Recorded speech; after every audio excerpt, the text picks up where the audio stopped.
Ya. Bueno, ya está esta presentación, la que vamos a revisar hoy día, ya está en campus virtual. Por si acaso alguien la quiere ir revisando en su computador. Está esta y también la que vamos a revisar el miércoles. Esta semana espero que podamos coordinar el tema de la ayudantía. Yo creo que les voy a... bueno, me estoy coordinando con el ayudante él les va a proponer 3 o 4 horarios tentativos para que ustedes elijan en cuál quieren que se realice la ayudantía. Las ayudantías van a ser semana por medio y también hay guías de ejercicios que prepara el ayudante y esas las voy a estar subiendo durante la semana para que vayan viendo distintos tipos de ejercicios y soltando un poco la mano. Hay ejercicios resueltos y ejercicios propuestos. Así que eso respecto a las ayudantías. ¿Qué más tenía que comentar? Eso. El campus virtual ya está activo, ¿cierto? Creo que con eso ya no hay más problemas. Y bueno, esta semana vamos a partir ya con la primera unidad del ramo, que es sistema equivalentes de fuerza. La semana pasada vimos los conceptos básicos, ¿cierto? Masa, tiempo, fuerza y espacio, ¿cierto? Distancia. Vimos los principios básicos también, las 3 leyes de Newton, el principio de transmisibilidad, la ley del paralelogramo y la ley de gravitación universal. Hoy día vamos a ver cómo aplicando esos 6 principios podemos encontrar un sistema equivalente de fuerza. Con sistema equivalente de fuerza nos referimos a un sistema que tenga ciertas características, que simplifique un sistema de fuerza, pero que mantenga la equivalencia, o sea, el nombre lo dice, que mantenga la equivalencia, o sea, que represente el mismo efecto sobre un cuerpo. En particular, en general esto se hace referencia a que cuando tenemos sobre un cuerpo varias fuerzas actuando, nosotros queremos reemplazar todo ese sistema de fuerza, pueden ser, no sé, 3, 5, n fuerzas sobre un cuerpo actuando. Yo quiero pescar esas n fuerzas y reemplazarlas por una sola. Esa fuerza se llama fuerza de resultante. Entonces, en las próximas clases, más o menos son 5 clases que estamos en esta unidad, poco más quizás, vamos a estar viendo distintos métodos para lograr ese objetivo. Y vamos viendo distintos casos, vamos a ir de menos a más, de los casos más fáciles, que son partículas, ¿cierto? Partículas en el espacio primero, que es el caso más sencillo, luego partículas partículas en el plano primero, luego partículas en el espacio y luego pasamos a cuerpos rígidos, ya cuerpos con dimensión. También partimos en el plano, luego en el espacio. Entonces, la idea es lograr ese objetivo con los 6 principios básicos que rigen la mecánica, que son los que revisamos la semana pasada. ¿Ya?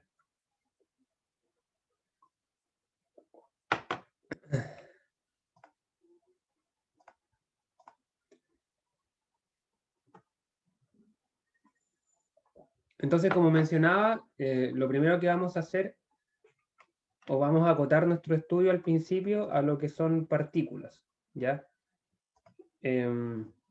Recordamos, ¿cierto? La clase pasada definimos lo que es una partícula. Es un punto, ¿cierto?, que concentra toda la materia de un cuerpo, ¿ya? Ese punto puede estar en el espacio o en el plano, y acá hay que hacer una acotación y que no significa que nuestro estudio esté limitado a corpúsculos o partículas pequeñas, ¿cierto? La partícula en general es un modelo, es una idealización de una situación, ¿ya? Y ese modelo o esa idealización, ese supuesto se realiza cuando se cumplen ciertas condiciones. Y esas condiciones, en particular en este caso, son que la forma del cuerpo que estamos considerando o su tamaño no afectan a la solución del problema, ¿ya? Es decir, que permite suponer que todas las fuerzas que actúan sobre el cuerpo están aplicadas en el mismo punto, ¿ya? O sea, no estamos hablando necesariamente de una partícula propiamente tal, sino que ese cuerpo cumple con la característica de ser tan pequeño o de que sus dimensiones no son importantes, de tal manera que podemos llegar a la conclusión de que las fuerzas concurren en un punto de ese cuerpo. Por ejemplo, tenemos acá en la imagen un camión, ¿cierto? Que mediante una grúa está levantando un container, y acá, ¿cierto? Mediante 4 cables, y esos 4 cables, cada uno, ¿cierto? Transmite una fuerza, una tensión, y esas 4 tensiones más la fuerza con la que se está levantando, o sea, serían 5 fuerzas, concurren en un único punto que sería este, ¿ya? Que sería el gancho, o ahí mediante el cual se está sujetando todo el sistema. Ya, ese gancho, lógicamente que no es una partícula, es un cuerpo con dimensiones, pero dada la condición de este problema, nos permite suponer que estas 4 o 5 fuerzas son concurrentes, es decir, que llegan al mismo punto, por lo tanto, podemos modelar ese gancho que hay ahí como una partícula, sin necesariamente serlo, ¿ya? Entonces, este modelo funciona en varios casos, ¿ya? A eso es lo que quiero llegar. No es una situación abstracta la que estamos estudiando, sino que es una situación real que mediante un modelo se representa de una manera simplificada. Ya, la precisión que se pierde al suponer que esto es un punto no es elevada, así que se puede hacer. Ya, por ejemplo, si quisiéramos analizar la situación del container, lógicamente que el container es lo suficientemente grande como para no poder hacer la suposición de que es una partícula, ¿ya? No sé si se aprecia, ¿cierto?, que el container es mucho más grande que esta partícula de acá. Entonces, si estudiamos este cuerpo de arriba, podemos hacer la suposición; si estudiamos este cuerpo de abajo, no. Ya, bueno, acá hay un pequeño recordatorio, ¿cierto?, de lo que es una fuerza. Esto lo vimos en la clase pasada. Recordar nada más que para especificar una fuerza tenemos que especificar 4 características. Tenemos que en particular especificar el punto de aplicación, ¿cierto?, que es el punto específico donde se aplica la fuerza; la magnitud, que es la intensidad, el número de unidades que tiene; la dirección, que está dada por la línea de acción, la cual a su vez se define a partir de un ángulo; y su sentido, ¿cierto?, que es hacia qué lado de la línea de acción actúa la fuerza. También vimos el teorema del paralelogramo, o la ley del paralelogramo, ¿cierto?, que es una ley experimental que establece que dos fuerzas que actúan sobre una partícula, como es en el ejemplo acá de que tenemos la fuerza P y la fuerza Q actuando sobre la partícula A, la podemos reemplazar por una fuerza resultante, que sería esta fuerza R, que se obtiene dibujando, ¿cierto?, la diagonal del paralelogramo, que hipotéticamente formarían estas dos fuerzas, ¿cierto? Entonces, yo lo que hago es copiar esta fuerza P aquí, copiar esta fuerza Q acá, construir un paralelogramo y tirar la diagonal que parte de la partícula donde estoy estudiando, y esa diagonal va a ser la resultante. Ya, este es el primer caso de sistema equivalente, es el más sencillo de la vida, ¿ya? Una partícula y dos fuerzas. Hacemos la ley del paralelogramo y encontramos una resultante que es un sistema equivalente. ¿Qué quiere decir eso? Que tener la fuerza P y Q es equivalente a tener la fuerza R. O sea, no sé si me explico. O sea, la fuerza, el efecto que hace la fuerza P más el efecto que hace la fuerza Q es equivalente al efecto que haría la fuerza R. O sea, yo puedo reemplazarlo, ¿ya? Lo puedo reemplazar. Y no voy a alterar el estado de movimiento de la partícula. A eso se refiere la equivalencia. A un reemplazo que uno hace sin afectar el efecto neto que sufre o que está teniendo la partícula.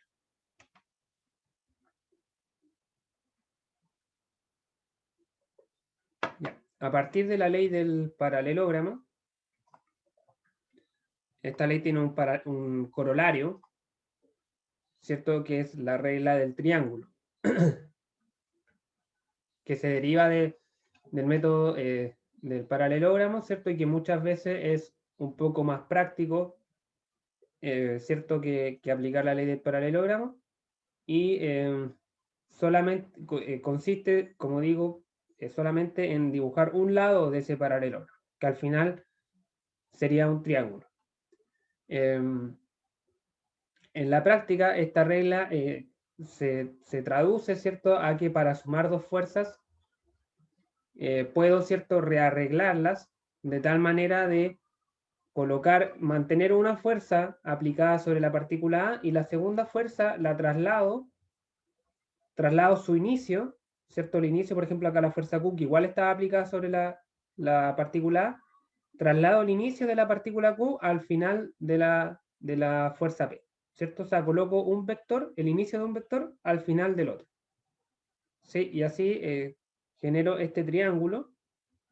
Y el tercer lado del triángulo, que uniría el inicio de la primera fuerza con el final de la última, genera la resultante o la fuerza equivalente.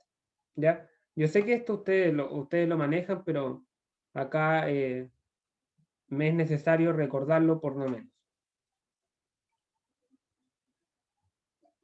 Entonces eso básicamente. Unimos una fuerza, su inicio con el final de la otra. Y luego trazamos el tercer lado que va del inicio de la primera hasta el final de la segunda.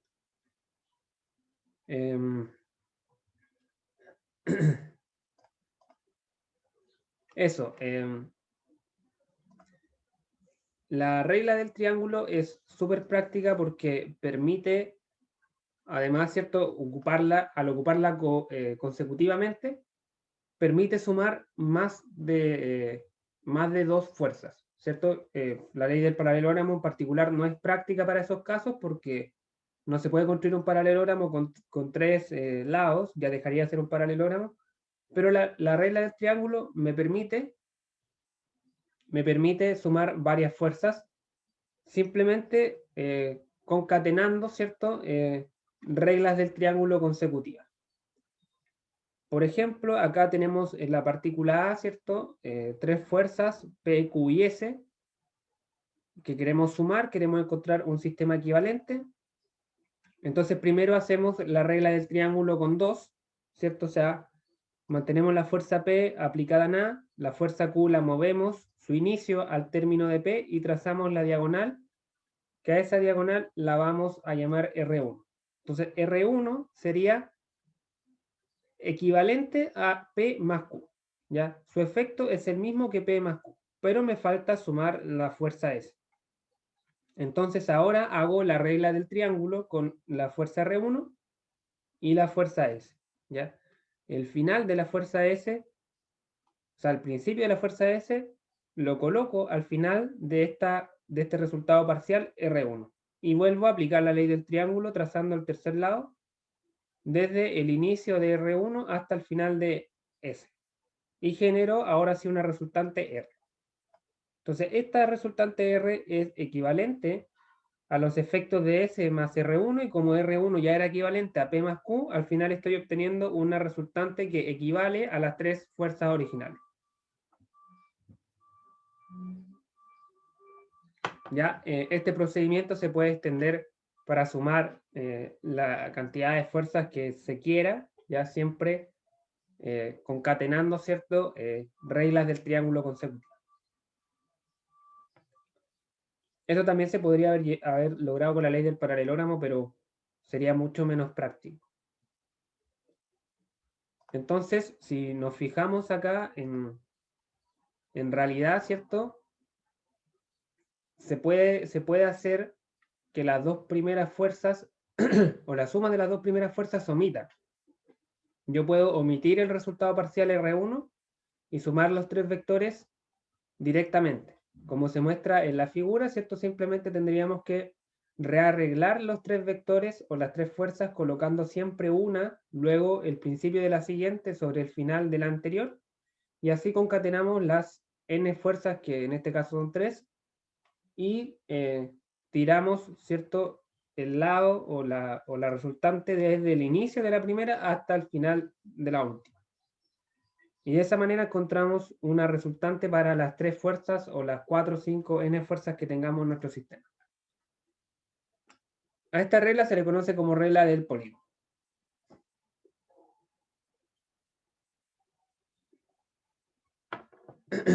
Ya, importante recalcar acá que la fuerza R, ¿cierto?, obtenida es una fuerza equivalente. Se denomina fuerza resultante, ¿ya? O fuerza neta, por ahí también se le nombra. Acá en particular yo la voy a mencionar siempre como fuerza resultante. Y como digo, es un sistema equivalente. R es equivalente a P, Q y S al mismo tiempo, ¿ya? Es decir, origina el mismo efecto sobre la partícula A que todas las fuerzas que actúan sobre ella. O sea, por ejemplo, si las tres fuerzas por separado iban a ocasionar que la partícula A se moviese con cierta aceleración hacia arriba y hacia la derecha, la fuerza R va a lograr ese mismo movimiento, con la misma dirección, la misma magnitud de aceleración, etc. A eso me refiero con equivalencia. Si, por ejemplo, P, Q y S no eran capaces de romper la inercia de esta partícula y no eran capaces de ponerla en movimiento, bueno, entonces R tampoco lo pudiese lograr, porque son equivalentes.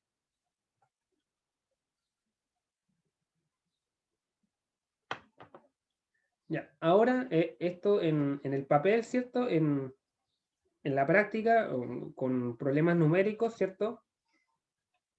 A nosotros nos interesa conocer la magnitud y la dirección de esta resultante, y para eso se usa, ¿cierto?, lo que es la trigonometría. Así que vamos a ver un ejemplo súper sencillo, que sería este de acá. Tenemos dos fuerzas, P y Q, que actúan sobre un perno, ¿cierto?, con un clavo, y quiero determinar la fuerza resultante. Así que vamos a resolver este ejercicio rápidamente.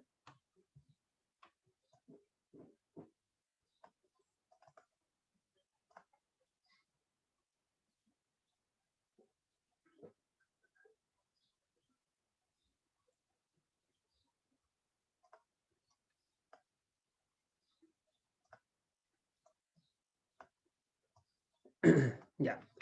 Bueno, tenemos, como digo, aquí, a ver, aquí estoy rayando, ya.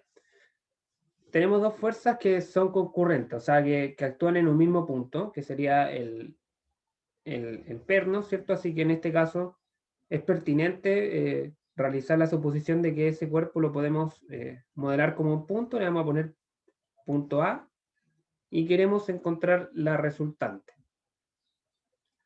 Entonces, lo que hacemos es ocupar la regla del triángulo, mantenemos una de las fuerzas actuando sobre el punto, en este caso voy a mantener la fuerza P, mantenemos la fuerza P actuando sobre el cuerpo,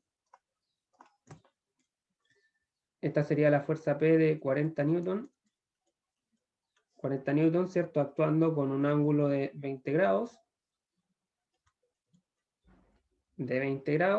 y luego al final de la fuerza P colocamos la fuerza Q. La fuerza Q.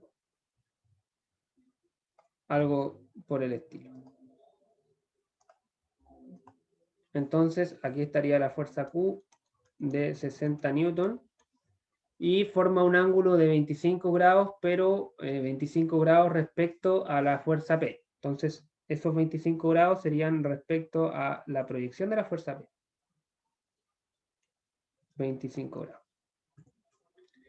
Y luego la diagonal, ¿cierto? La encontramos trazando el vector que va desde el inicio de la primera fuerza, que en este caso es la fuerza P, hasta el final de la última fuerza, que es la fuerza Q. Esa sería mi fuerza resultante. La vamos a llamar R. R. ¿Sí? Ahora, ahora ¿cierto? Para encontrar el resultado numérico, vamos a ocupar una ley, ¿cierto? Que espero que la recuerden, que es la ley del coseno. Ya, no voy a descomponer la fuerza y sumar las componentes porque eso lo vamos a ver luego. Acá vamos a trabajar con lo que hemos visto hasta ahora, que es simplemente ocupar este triángulo. A partir de este triángulo yo quiero encontrar la fuerza R. Ya, entonces vamos a ocupar la ley del coseno. La ley del coseno.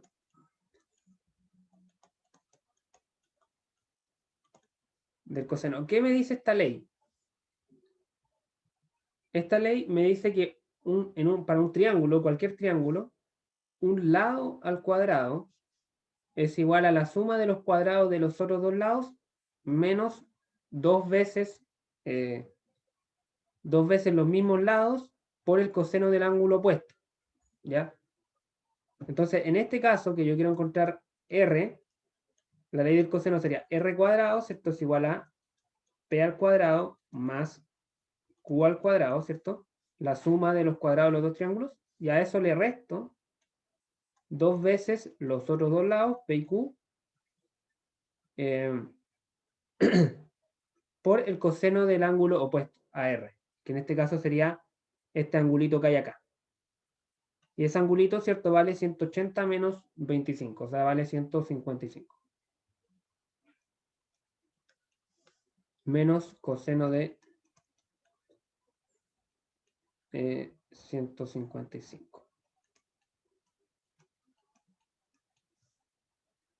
Y bueno, acá simplemente se reemplaza, ¿cierto? Vamos a tener R cuadrado igual a 40 newton al cuadrado más 60 newton al cuadrado menos 2 veces 40 newton por 60 newton por coseno de 155 grados. Se despeja, ¿cierto? Y me va a dar que R vale 97,73 newton.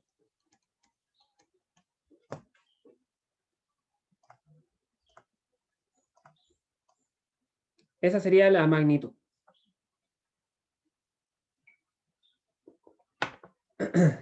Me faltaría, ¿cierto?, encontrar la dirección.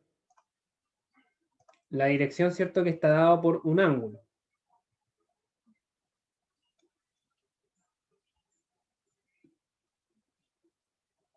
Y para encontrar ese ángulo,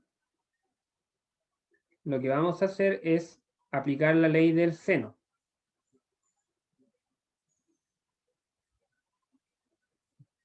La ley del seno.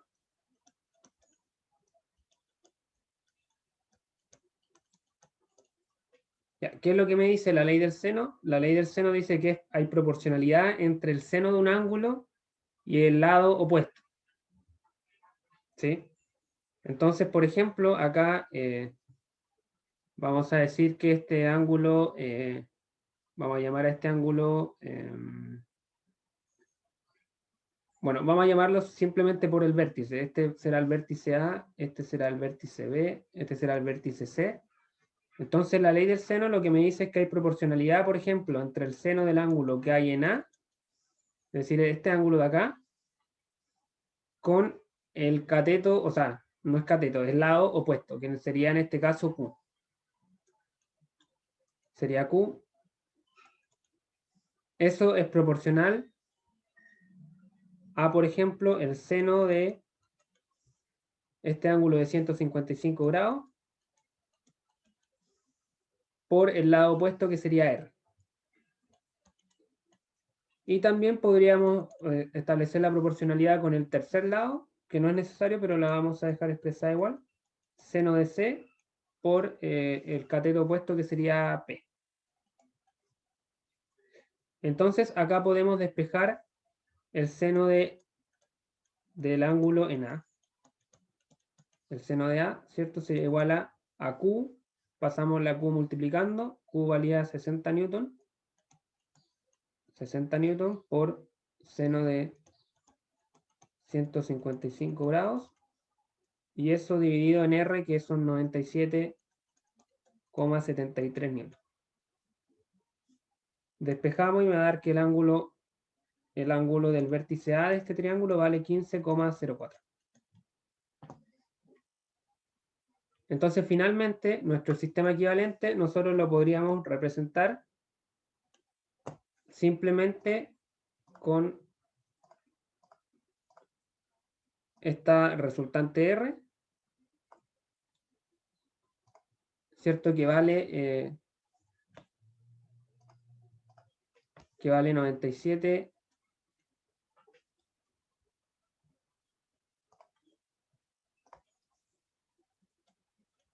que vale 97,73 newton, y tiene un ángulo de 15,04 más estos 20, ¿cierto? Este ángulo de acá es este de aquí, 15,04.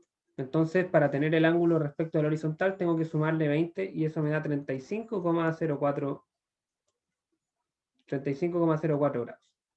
Ese sería mi sistema equivalente. Este sistema de acá abajo es equivalente, es decir, conlleva el mismo efecto que estas dos fuerzas de acá.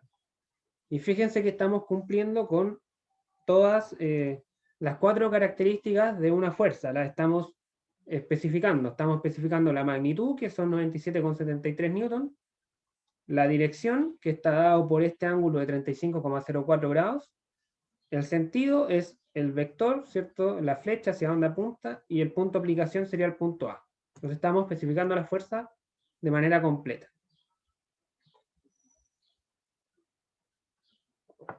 Ese sería el ejemplo, chicos. No sé si alguien tiene alguna duda. Hasta aquí. Acá en la diapo igual estaba desarrollado. Exactamente lo que hicimos en la pizarra. Tenemos las dos fuerzas, una después de otra, y con la ley del coseno y del seno encontramos tanto el ángulo como la resultante, la magnitud. Y acá está nuestro sistema equivalente. Es decir, tenemos la fuerza y especificamos todas sus características.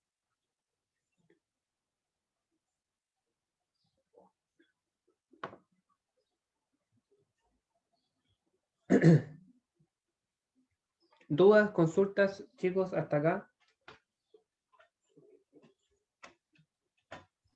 Yo por mi parte, nada, profe, todo claro.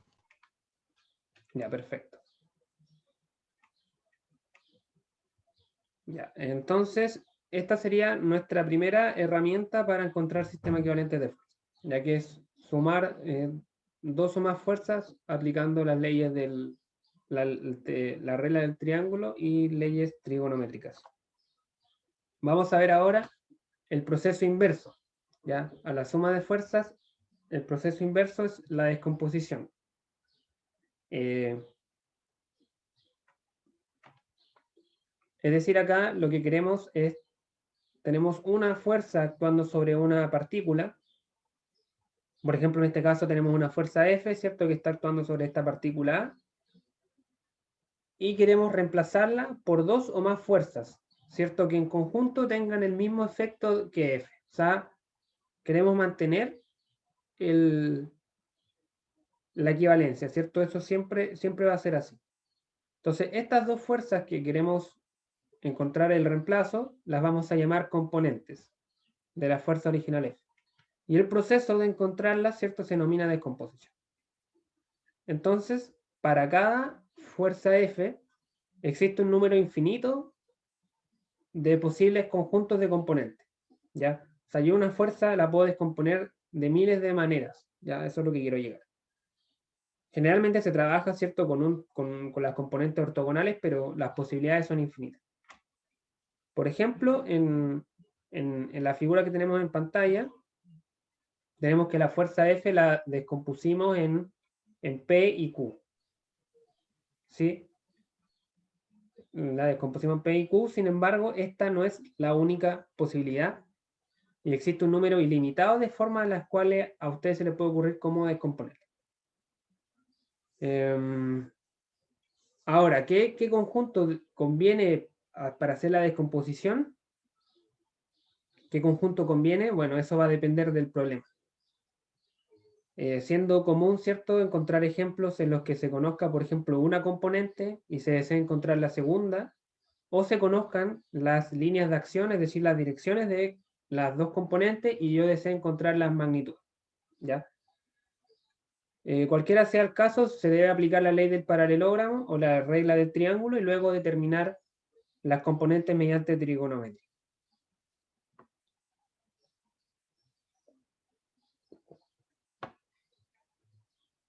Vamos a ver un ejemplo igual ahora. Tenemos este ejemplito de acá, dice la barcaza, ¿cierto? Es arrastrada por dos remolcadores, ¿cierto? O sea, tenemos una barcaza, ¿cierto? Aquí, y hay dos botes, dos remolcadores que la están arrastrando en un canal, ¿ya? Y me dice que la resultante de las fuerzas que hacen ambos remolcadores es una fuerza de 500 libras dirigida a lo largo del eje de la barcaza. Determine la tensión de cada una de las cuerdas. Ya, vamos a volver aquí. Igual este ejercicio es cortito, bien conciso, así que lo resolvemos en un rato. Ya, acá la situación es la siguiente. Tenemos, ¿cierto?, esta barcaza que está siendo arrastrada por dos remolcadores. La barcaza, en este caso, o el punto en el cual convergen las dos tensiones, las dos fuerzas. Las dos fuerzas las vamos a tratar como una partícula, que sería acá el punto B. ¿Se fijan cómo hacemos acá buen uso de este modelo? Porque la barcaza, lógicamente, que no es una partícula, pero las fuerzas, al ser concurrentes, podemos realizar esa suposición. Entonces, yo sé, el problema me dice que la fuerza ejercida por los remolcadores, la resultante, es decir, si yo sumo la fuerza que ejerce el remolcador que está en A mediante el cable 1 más el remolcador que está en C mediante el cable 2, si yo encuentro la resultante de ambas fuerzas, tengo una fuerza de 500 libras dirigida a lo largo del eje de la barcaza. Es decir, tendría una fuerza que va de manera horizontal hacia la derecha. O sea, estos dos remolcadores lo que están haciendo es mover horizontalmente a través del canal la barcaza. Y esta fuerza, ¿cierto?, vale 500 libras.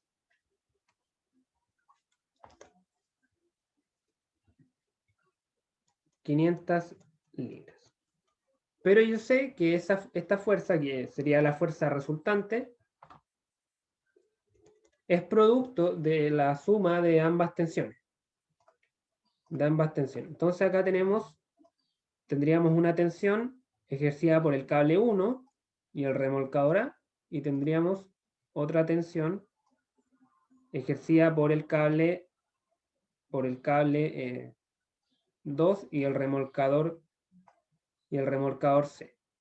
Entonces acá vamos a llamar a esta tensión, la vamos a llamar tensión 1, a esta la vamos a llamar tensión 2. Conocemos los ángulos. Este ángulo es de 30 grados y este ángulo de acá abajo es de 45 grados.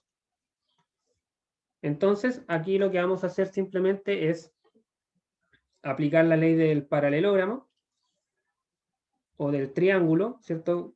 Construimos el paralelogramo, seguramente no me quede proporcional. Estoy viendo que me va a quedar un lado más grande, pero en el fondo lo que hacemos acá, ¿cierto?, es trasladar T1 hacia acá. Trasladamos T1 hacia aquí, ¿cierto? Me quedó claramente más grande que la T1 de arriba, pero se entiende que es la misma. Y trasladamos T2 acá. Estamos ocupando la ley del paralelogramo. Entonces acá tendríamos T2 y acá tendríamos T1, ¿cierto? Y los ángulos se repiten. O sea, este ángulo de acá va a valer 30 grados y este ángulo de acá va a valer 45 grados. Entonces ahora simplemente trabajamos con uno de los dos triángulos. Yo me voy a quedar con el triángulo de arriba. Vamos a ocupar la ley del seno nuevamente. La ley del seno, que me dice que hay proporcionalidad entre los lados y los senos del ángulo opuesto. Entonces vamos a tener proporcionalidad, por ejemplo, entre T1 y el ángulo opuesto, que es 45 grados, seno de 45 grados. Eso va a ser proporcional a T2 con el ángulo opuesto, que es 30, seno de 30 grados. Y eso va a ser proporcional a la resultante, que vale 500 libras, por el ángulo opuesto, que sería este ángulo de acá. Y ese ángulo valdría, ¿cierto?, lo que me falta para llegar a 180, es decir, 180 menos 30 y menos 45, eso me da 105. Seno de 105 grados.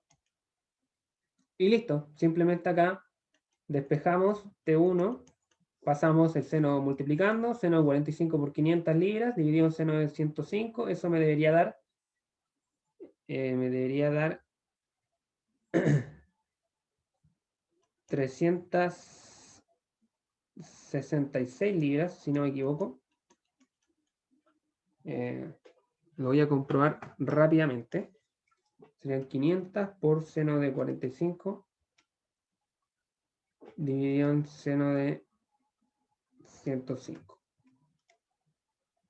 Sí, 366 libras y T2 me daría 259 libras. Y aquí tendríamos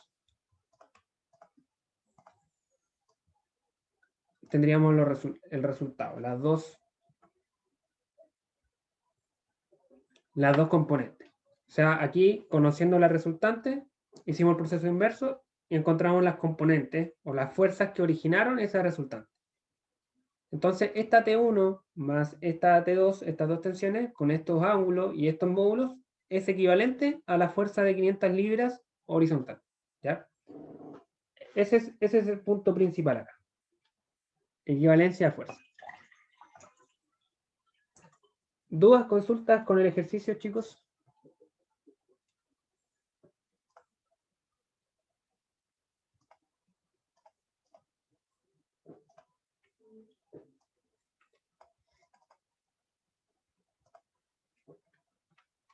Profe, Dime. esa traslación que hacemos con esos vectores, solo lo hacemos para encontrar el ángulo, para encontrar ese ángulo faltante, ¿cierto? Tú dices trasladar T2 y construir el triángulo. Sí, exacto. Claro, sí. Claro, ese es como uno de los objetivos, encontrar este ángulo de 105 grados y al final de cuentas es construir el triángulo con el cual se trabaja. Ocupamos la regla del triángulo, construimos el triángulo y a partir de ese triángulo ya podemos aplicar la ley la herramienta trigonométrica que más nos convenga. En este caso la ley del seno y para eso necesitamos precisamente ese ángulo.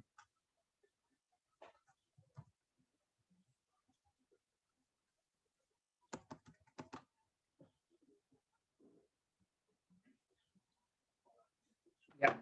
Por último, lo último que vamos a revisar es las componentes rectangulares de fuerza, ¿cierto? Como mencionaba recién, ¿cierto? En una fuerza yo la puedo descomponer en un infinito número de pares de componentes. Sin embargo, en muchos casos se va a encontrar que la configuración más deseable o más óptima, la que más me conviene, son dos componentes que sean perpendiculares entre sí. Y a esas componentes las vamos a llamar componentes rectangulares. ¿Cierto? Muy común el caso en el cual se descompone una fuerza en su componente a lo largo del eje horizontal y a lo largo del eje vertical. Entonces, por ejemplo, tenemos acá en la figura la fuerza F, ¿cierto? Que ha sido descompuesta en su componente Fx, que va a lo largo del eje X, y en su componente Fi, que va a lo largo del eje Y. Acá tendríamos Fx y acá Fi. Ambas son rectangulares porque forman un ángulo de 90 grados una con otra, y en este caso coinciden con los ejes X. Entonces acá, en particular, el paralelogramo que se obtiene es un rectángulo, ¿sí? Si se fijan, sigue aplicando la ley del paralelogramo, solamente que acá ya es un rectángulo. Ya. Aquí, en particular, lo que estamos haciendo es aún descomponer en vectores, o sea, fx y fi siguen siendo vectores. Es decir, cada uno especifica magnitud, dirección y sentido, por lo que se denominan componentes vectoriales, ¿ya? Aún son vectores, todavía no hemos pasado a escalar, ¿ya? Entonces, si ocupamos la ecuación vectorial que que especifica este sistema, tendríamos que f, ¿cierto?, es igual a fx más fi, ¿cierto? Ya yo puedo obtener f a partir de la ley del paralelogramo aplicada a fx y a fi, o a partir de la ley de la regla del triángulo. O sea, yo podría al final de fx poner fi y obtener, mediante ese triángulo, la fuerza F.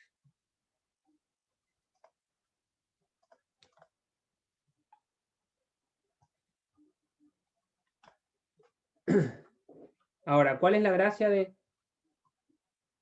realizar esta descomposición ortogonal? Es que yo puedo especificar estas componentes vectoriales, las puedo pasar a componentes escalares utilizando lo que se denomina como vectores unitarios. Los vectores unitarios son vectores de magnitud unitaria, como lo dice el nombre, es decir, su magnitud es 1, es una unidad. Y que la gracia es que están dirigidos respectivamente a lo largo de las direcciones positivas de ejes, ¿ya? Generalmente los ejes más utilizados son el x, y cada uno cuenta con su vector unitario, que sería los vectores conocidos como y-tongo y j-tongo. Entonces tenemos el vector y-tongo aquí abajo, que va dirigido a lo largo del eje x, y-tongo, y tenemos el eje j-tongo que va dirigido a lo largo de y. Entonces, estos vectores, al ser unitarios, no tienen magnitud 1, lo que me permiten estos vectores es caracterizar una dirección, ¿sí? O sea, por ejemplo, el vector y-tongo lo que hace es caracterizar o identificar la dirección a lo largo del eje. Lo mismo con el j-tongo. J-tongo lo que hace es caracterizar la dirección vertical, la dirección y. Entonces, mediante el uso de estos vectores, podemos expresar las componentes rectangulares fx y fi de la fuerza F multiplicando, ¿cierto?, cada vector por su componente escalar, es decir, por su magnitud. Por ejemplo, fx, que antes era un vector, acá lo podemos especificar como la magnitud de ese vector por y-tongo. Entonces se fijan que estamos, entre comillas, multiplicando la magnitud, que es fx, por la dirección, que es y-tongo. Estamos como separando el vector. Por un lado tenemos la magnitud, por otro lado tenemos la dirección, y esa dirección está dada por un vector unitario. Y ahora sí, esta magnitud que acompaña al vector unitario la denominamos componente escalar, porque ya es una cantidad. No especifica dirección, la dirección se quedó con el unitario, solamente se queda especificando la magnitud. Y esto nos permite a su vez también expresar f a partir de esta expresión. O sea, f en este caso sería, por ejemplo, fx a lo largo de y-tongo más fi a lo largo de j-tongo.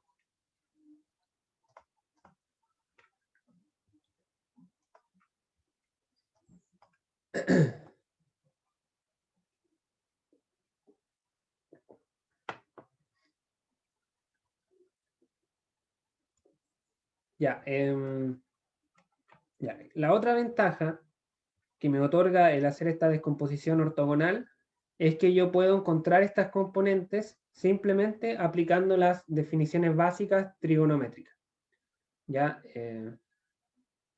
Por ejemplo, acá si tenemos esta fuerza F que actúa con un ángulo θ, a partir del eje X, medido en el sentido contrario a la manecilla del reloj,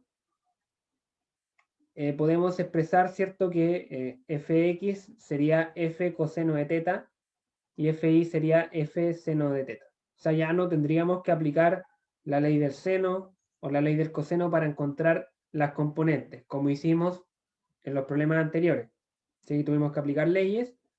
Acá, al poner estos ejes ortogonales y descomponerlos en ellos, simplemente podemos aplicar las definiciones básicas de trigonometría, seno y coseno, y podemos también encontrar el ángulo utilizando la tangente, y podemos encontrar el módulo utilizando el teorema de Pitágoras. Ya, eso no era posible en los casos anteriores porque no eran sistemas ortogonales, ¿cierto? Si miramos un poco hacia atrás, teníamos que este ejemplo no es un sistema ortogonal, ¿cierto? Las dos componentes no formaban un ángulo de 90 grados y acá tampoco. Aquí, ¿cierto? Acá las dos fuerzas no formaban un ángulo de 90 grados, así que por eso tuvimos que tirar de la ley del coseno y la ley del seno. Pero si somos inteligentes y realizamos la descomposición ortogonal, podemos utilizar las descomposiciones simples o las leyes, las definiciones simples de trigonometría, coseno, seno y tangente. Acá tenemos el último ejemplo de la clase de hoy, bastante sencillo, ¿cierto? Tenemos una fuerza de 800 newton actuando sobre el perno A, como se muestra en la figura, y queremos determinar las componentes. Bueno, esto ustedes acá se manejan, ¿cierto? Simplemente tiramos la componente vertical, tiramos la componente horizontal, ¿cierto? Y descomponemos. Aplicamos las leyes trigonométricas. O sea, acá tendríamos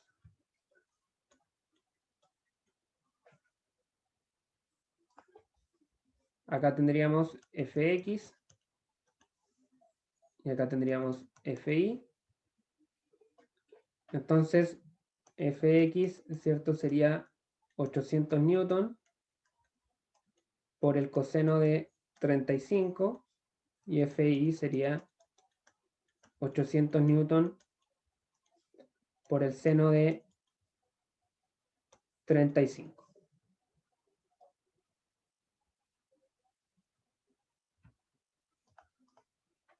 Acá está lo mismo. Aquí está lo mismo. Hay que tener ojo, eso sí, con el ángulo que se utiliza. ¿Ya? Con el ángulo que se utiliza. En teoría, la fórmula que vimos anteriormente, estas dos de acá, ¿cierto? Utilizaban este ángulo θ, que está construido a partir del eje X positivo en dirección de las manecillas del reloj. ¿Ya? Entonces, en este ejemplo, nosotros tenemos en realidad dos alternativas. La primera es ocupar estas definiciones básicas, f coseno de θ, f seno de θ, con el ángulo que se forma desde el eje X positivo en dirección de las manecillas del reloj.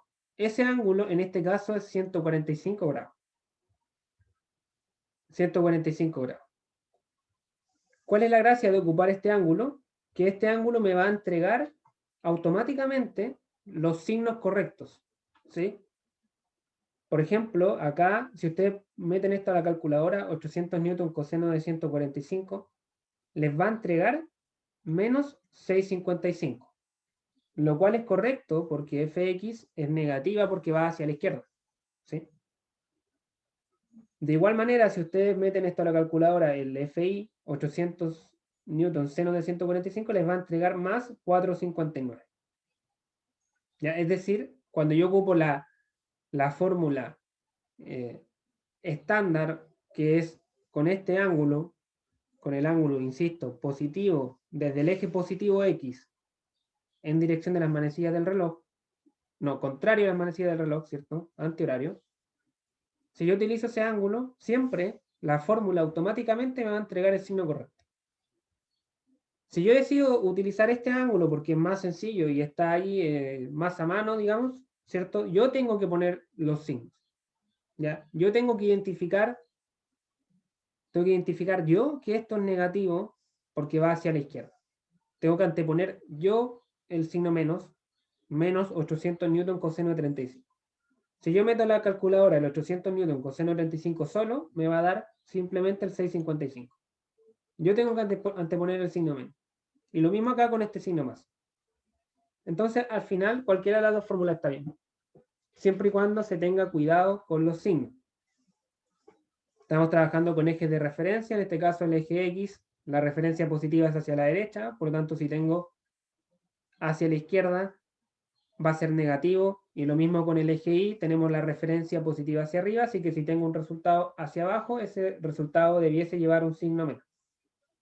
Y acá tenemos finalmente la ecuación o la fuerza F expresada en notación vectorial, ocupando los vectores unitarios. Tendríamos menos 655 nitongo, es decir, menos 655 newton unidades hacia la izquierda, más 459 unidades positivas en el eje Y.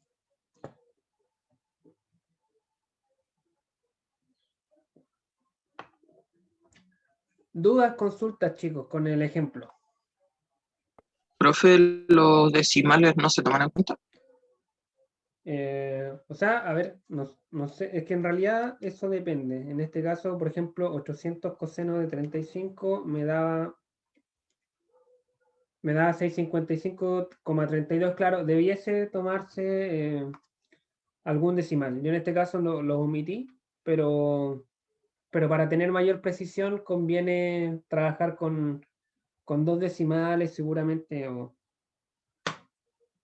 o según del caso. Pero yo creo que con 2 decimales anda bien. En este caso no los puse, pero se pueden considerar.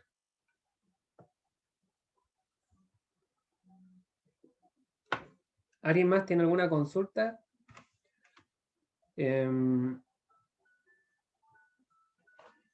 Deme un segundo.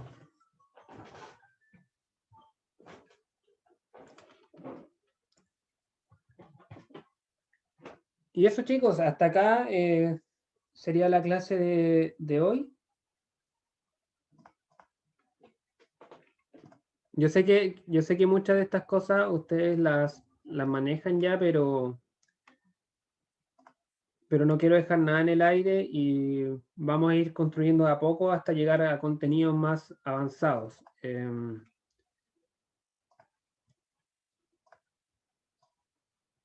Así que, Profe, dime. ¿le puedo hacer una pregunta sobre ese ejercicio, el de la lancha? Sí, por supuesto. Por supuesto. Que usted en el resultado anotó 3.660 y 2.590. Y a mí me da, o sea, no me da 3.000. Por ejemplo, el primero me da 366,02 y el Sí, pues. otro 258,8. Ujú. Sí, sí, acá se me pasó un 0. El 0 no debiese estar. De hecho, acá cuando lo resolvimos nos dio 366 y 259, que seguramente está aproximado. Pero claro, se me pasó acá en la diapo, se me pasó un 0, pero lo borro enseguida. Ya, Eso sería lo me había resultados. confundido en eso. Gracias, profe. De nada. Bueno, chicos, en resumen, hoy día lo que hicimos fue explorar las primeras herramientas que nos permiten encontrar sistemas equivalentes de fuerzas. Vimos la ley del paralelogramo, la regla del triángulo y descomposición de fuerzas, en particular la que nos interesa, o seguramente de la que más vamos a usar, será la descomposición ortogonal. Ya la próxima clase vamos a ver cómo podemos utilizar esta descomposición ortogonal para sumar de manera más fácil sistemas de más de 2 fuerzas, de 3, 4, 5 fuerzas. Vamos a seguir trabajando en el plano y también vamos a ver la condición de equilibrio de una partícula en el plano. Y luego ya vamos a ir escalando, vamos a pasar al espacio. Y luego vamos a eliminar esta condición de partícula para estudiar cuerpos con dimensión. Así que eso, chicos, por mi parte la clase hasta acá. Si alguien aún tiene alguna duda, la puede plantear ahora. En caso contrario, me voy despidiendo. ¿Sí? ¿Te escucho? ¿Existe material de estudio o de trabajo? Sí. Bueno, en Campus Virtual están estas presentaciones. Esta semana también voy a subir guías de ejercicio, que son las que prepara el ayudante. Y también está la bibliografía que presenté en la primera clase, que está en la primera presentación, por si alguien quiere ir profundizando un poco más con material bibliográfico. Pero esos son los materiales: las clases, las guías de ejercicio, que son las ayudantías, que se van subiendo cada semana, y la bibliografía. Ok, perfecto, gracias. Todo va a estar concentrado en campus virtual y separado por semanas como vimos las primeras clases. Profe, ¿Sí? yo necesito hablar con usted, pero es como un tema aparte. Sí, pues lo podemos hablar ahora si quieres. O sea, si quieres esperamos que abandonen los demás y lo conversamos. Si es que es corto, si es que es largo, tendríamos que... Ah, ya, entonces, terminando la clase, ahora lo podemos conversar. Ya, perfecto. ¿Alguien más tiene alguna duda, chicos, respecto a la clase, respecto al ramo? Yo, profe, ¿Sí? sabe que no me aparece el ramo en el campus virtual. Ya, ¿cuándo escribiste la asignatura? La semana pasada, porque tuve un problema con administración. Ya, probablemente, no sé por qué está pasando que los alumnos al principio salen como inscritos por confirmar en intranet, entonces no se traspasan a campus virtual. Pero mira, mándame un correo y con tu nombre y tu número de matrícula para inscribirte manual en campus virtual. Ya, ok, lo hago al tiro, profe. Profe, lo que yo le Muchas iba a gracias. decir era lo mismo. Ah, ya, entonces lo mismo. Le mandé el correo igual. Ah, ya, entonces, sí, entonces no me escribas. Yo ahora voy a revisar mis correos y los alumnos que no estén inscritos los voy a inscribir manual ahora terminando la clase. Ok, perfecto. Sí. Si alguien más tiene el mismo problema, también que por favor me escriba con su nombre completo y su número de matrícula. Y también sería bueno que hablasen con sus direcciones de carrera, con la secretaria de carrera, para que actualicen ese estado de inscrito por confirmar. Pero eso no debería suponer problema en el corto plazo. Así que eso, chicos. Nos vemos el miércoles a las 8:30 en la siguiente clase. Que tengan buena semana y nos vemos. Chao, profe. Chao, Profe, chao. gracias. Chao, profe, Profe, gracias. gracias.